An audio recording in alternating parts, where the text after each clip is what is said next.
مرحبا حبايب قلبي، شلونكم؟ شو اخباركم؟ فيديو اليوم تجهيزات رمضان. طبعا هنا رايحين نسوق ونجيب اغراض رمضان. هنا جبت ماعين، طبعا هاي رخيصة بالعشار، وسويت لكم جولة بالعشار همين. طبعا هنا لقينا هواية اغراض وهواية ماعين رخيصة، يعني سعرهم كلش حلو ومناسب. اشتريت يعني شغلات بسيطة، قوري ويعني شغلات بعد تدرون، جكات رمضان وخواشيق وهاي الاشياء البسيطة.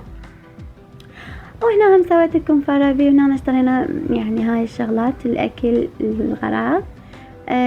جبنا عصاير واشتريت بهارات، ايوه كل شي اشتريت. وهنا رويتكم مشترياتي.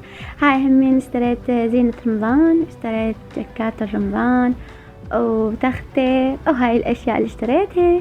اشتريت سميد، وطبعا تم العنبر اشتريته لان كلش نحبه ونحب ناكله مرقة البامية، فيطلع كلش طيب. وزوجي هاي اكلته المفضلة. هنا اشتريت برغل الخشن وبرغل ناعم، على مود نسوي كبة وهاي الاشياء الحلوة برمضان. طبعا هنا هذا الخشن اللي انا همين اريد البرغل الخشن، لان انا اذا اكلنا يعني بدون جسمه، يعني بسم الله عليكم عندي سكر. فهاي مبخرة اشتريتها، وهاي سكينة، وحتى البهارات هم راويتكم اياهم. طبعا انا اشتريت خلاطة جديدة، طبعا هاي مو دعاية ولا اعلان، بس هاي الخلاطة اشتريتها اللي لان انا ما عندي خلاطة. وهاي انا راويتكم بالشعرية الباكستانية كلش طيبة. طبعا اسويها حلا برمضان ان شاء الله.